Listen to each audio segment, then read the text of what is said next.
Our news is brought to you by Alive.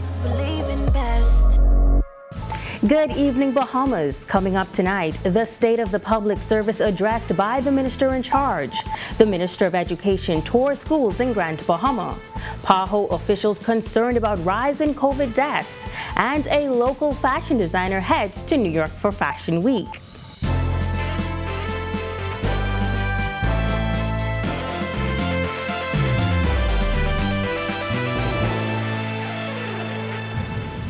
Welcome to our news, the weekend edition, and thanks for joining us. I'm Megan Shepard.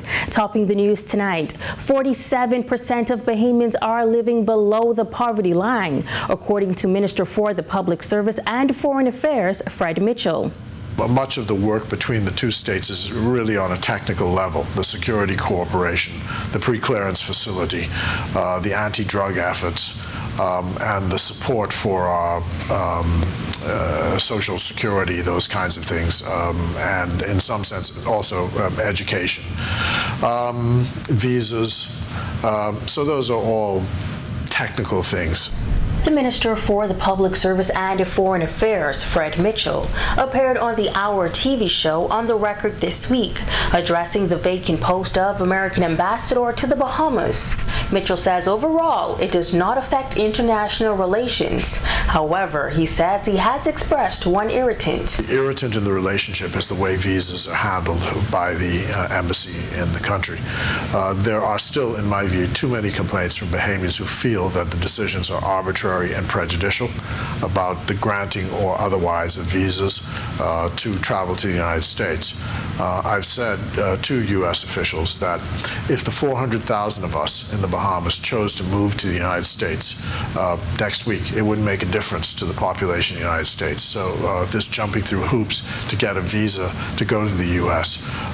is, in my view, unnecessary. And as it relates to the public service, the minister says some of 47% of Bahamians are living under the poverty line. It reflects in the demands which people make, the contracts that they need, the fact that they simply need jobs, that they don't have food to eat, they can't buy school uniforms for the children, can't bury the dead.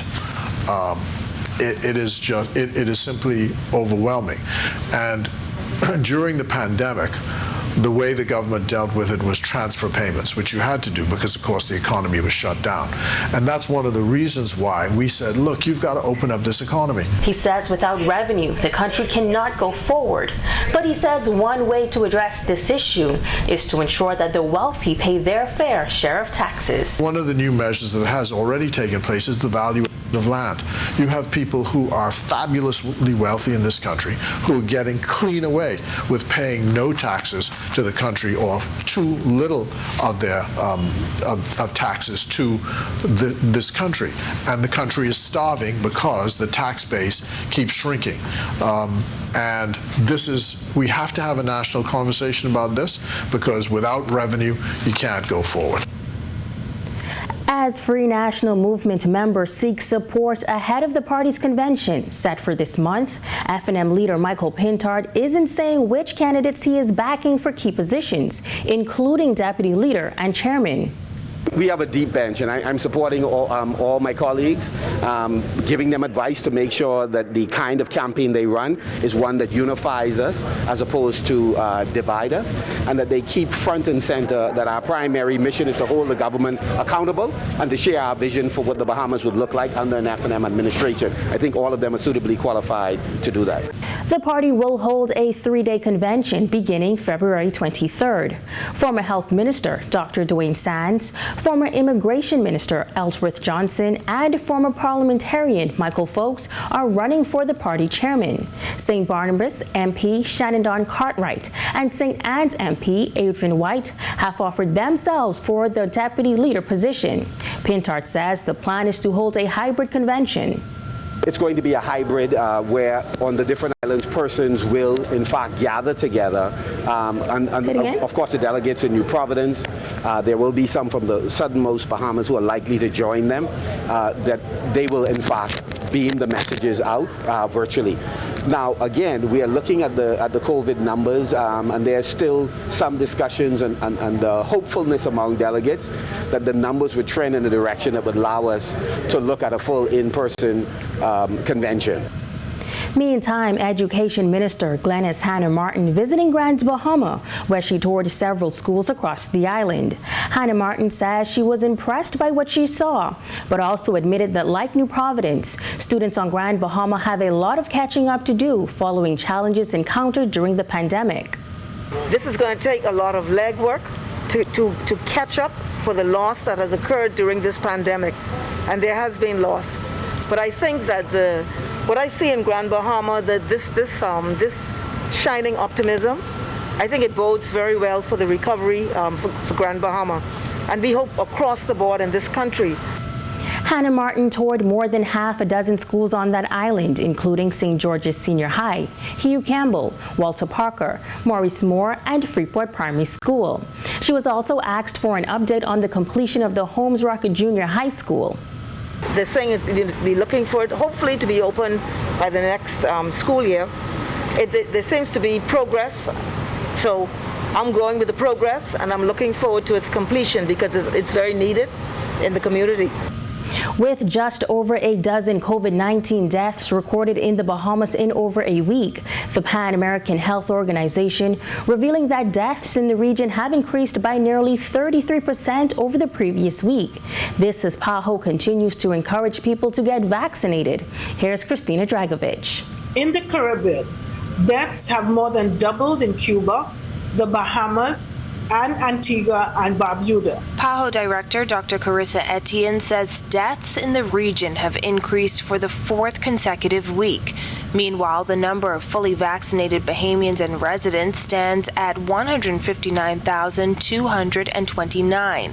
It's a figure PAHO wants to see rise even higher. PAHO, working with the Ministry of Health, we had a survey last year showing that many health professionals were not well informed about the vaccine against COVID-19. PAHO Assistant Director Dr. Jarbas Barbosa says vaccine hesitancy has been high in the Caribbean, the region hardest hit when tourism came to a standstill. However, he notes that vaccination is key to that sector. The Caribbean countries have been very importantly affected by the pandemic, the tourism and other economic activities, and the best way to recover faster is to get people vaccinated. Since the start of 2022, 3,760 Bahamians and residents have become fully vaccinated. Dr. Barbosa says trusted doctors and healthcare workers have a role to play in battling vaccine hesitancy. These vaccines are safe, and these vaccines can save millions of lives. So it's very important working together, the Ministry of Health, the Association of Health Professionals, academic institutions, community leaders working together to bring the right information to the population in the Caribbean countries. Reporting for our news, I'm Christina Dragovich. The Bahamas Real Estate Association putting its full support behind Housing Minister JoBeth Colby Davis, who announced her ministry's ambitious goal of building 1,600 homes during this term in office. Cale Campbell reports. Bahamas Real Estate Association President Christine Wallace-Whitfield applauds the Davis administration's ambitious goal to build 1,600 homes for Bahamian families. She was responding to a recent announcement by the Housing Minister, JoBeth Colby Davis, who said she is aiming to build 1,600 homes during her term, more than any other housing minister. I think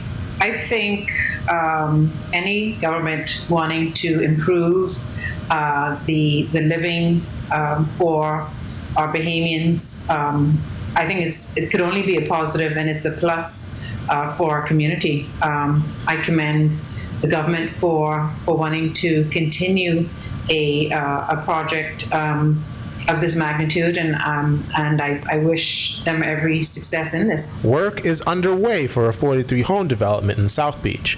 They will be valued at between $167,000 and $182,000. Developments are also planned for the Fire Trail and Dignity Gardens subdivisions. Wallace Whitfield explained the impact this could have on the real estate industry. I think when it comes to maybe later on down the line for resales, then yes, it will definitely be a plus for us, for inventory in the industry. The Real Estate Association president offered the assistance of a BREA licensed real estate agent in the event the government needs help finding land for hundreds of homes. It is going to be a task, but I'm sure the minister has done her due diligence in meeting with her searches and probably has some ideas where she would like to put this plan in motion. Reporting for Our News, I'm Cale Campbell. Still to come on Our News, new members of Caribbean Women in Leadership installed. ORG Executive Director says members of the public still cannot use their legal right to request information. That's coming up when Our News returns. Welcome to Our News and thanks for joining us. Topping news tonight. COVID-19 remains a serious threat. Coronavirus COVID-19 has disrupted our economy, tourism industry, educational system, and put our healthcare facilities and professionals on high alert. Are you prepared? Do you have all the facts? Stay tuned to this network for the very latest news and information on this global pandemic.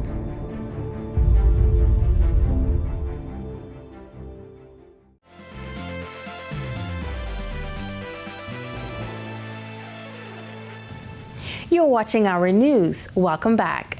The Organization for Responsible Governance is launching a virtual town hall series on the Freedom of Information Act, as members of the public still await the full enactment of the legislation. Christina Dragovich has the details. Of information, which is an established right now for all Bahamians to be able to access information on the way that government has made its decisions or the way it's spending its money or information that it might be holding that could be critically important, both environmentally or maybe even on an economic side. And that has gone forward. There was an information commissioner hired and a deputy commissioner. We've had a chance to meet with them in the past couple of months, and we're looking forward to partnership. But what we need to do is push forward this initiative so that citizens can take advantage of that. Org Executive Director Matt Aubrey says although government has hired an information commissioner, members of the public still cannot use their legal right to request information. Government has talked about 10 different agencies that they will be making this available in the current year, but we also want to make sure that they're making plans for the next 10 that are to roll out or the ones after that, so that within short order, the Bahamian residents and citizens can access this right and access this information. Aubrey says Org will facilitate town hall meetings during the month of February to further examine the FOIA, including what it is and how citizens can use it. Overall, he says FOIA will be good for national development. Freedom of information is crucial when you think about economic development. It helps us to be more competitive. It helps us to have more information and develop our strategies from the private sector. It helps our environmentalists understand the risks and come up with strategies to mitigate them. 10 women recently became the newest members of Caribbean Women in Leadership, a non-political, multi-partisan, and independent NGO pushing for increased women's political participation and leadership in the region. 10 Grand Bahamian women are being described as trailblazers, becoming the first women on that island to be installed as members of Caribbean Women in Leadership, or CWIL. Public Relations Officer Jewel Edwards says the time is now for women to collaborate and let their voices be heard. And ours is an appeal to Grand Bahama that let's embrace excellence, where we don't just talk the talk, but we also walk the talk. Also installed into the organization, Minister for Grand Bahama, Ginger Moxie.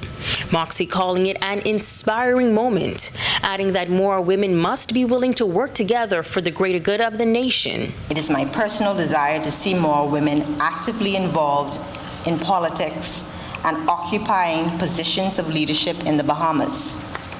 It is imperative that we are fully involved in the decision-making process that impacts our lives, the lives of our families and our communities.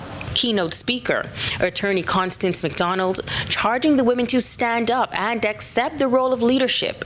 She says when one woman shatters the proverbial glass ceiling, then all women are in a position to succeed. Let us support and motivate each other. It appears that sometime in our history, we saw ourselves as rivals. And so that rivalry continues and goes on and on and on. We attempt to be better than each other. Some of it, of course, is also fueled by the men in our lives who, perhaps, as a result of their own fears, see women being successful as a threat.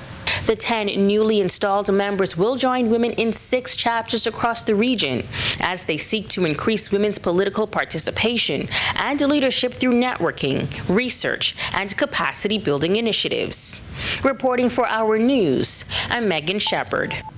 And when Our News comes back from the break, we will have a sit-down with designer Kevin Evans, who is headed to New York City. We have the details when Our News returns. Welcome to our news and thanks for joining us. Topping news tonight. COVID-19 remains a serious threat. Coronavirus COVID-19 has disrupted our economy, tourism industry, educational system, and put our healthcare facilities and professionals on high alert. Are you prepared? Do you have all the facts? Stay tuned to this network for the very latest news and information on this global pandemic.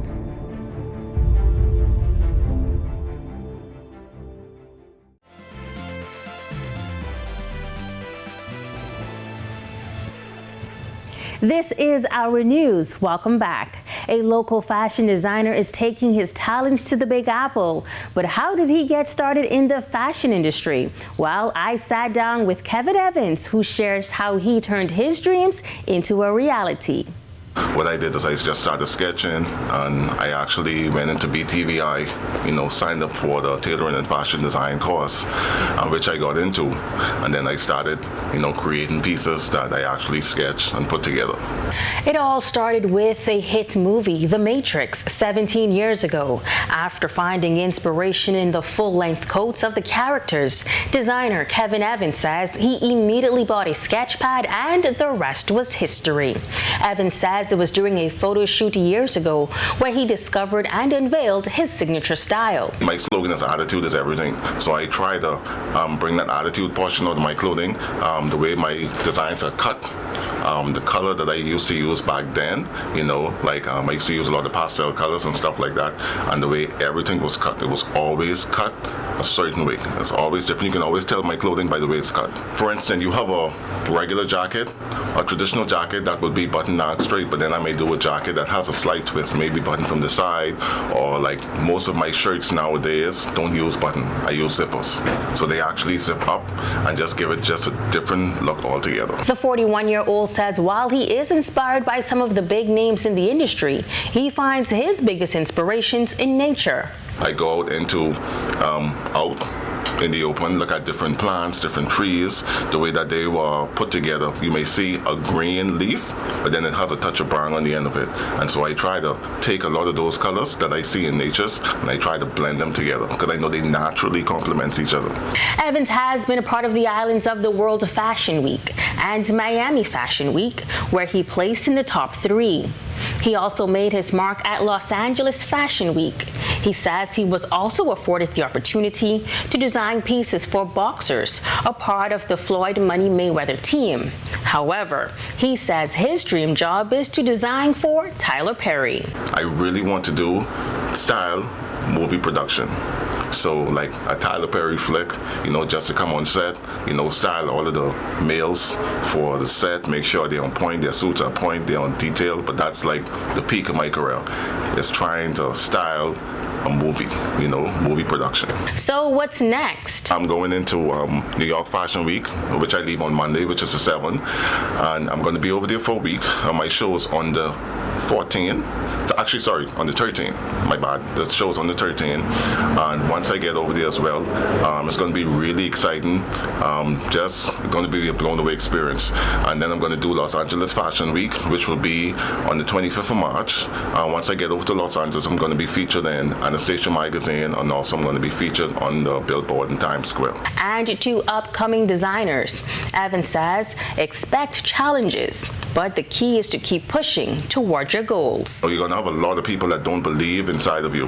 A lot of people that are not going to really take you serious with the fashion industry, especially in the Bahamas, you know, and just set your clear goals out. When you set your goal out, just go after it, you know. I mean, each of us has a purpose, you know, we just got to find out what that purpose is. And we're going to take a break right here, but when we return, we're going to have a look at how the Sandals Resort has honored Bahamas National Trust. Welcome to our news and thanks for joining us. Topping news tonight. COVID-19 remains a serious threat. Coronavirus COVID-19 has disrupted our economy, tourism industry, educational system, and put our healthcare facilities and professionals on high alert. Are you prepared? Do you have all the facts? Stay tuned to this network for the very latest news and information on this global pandemic.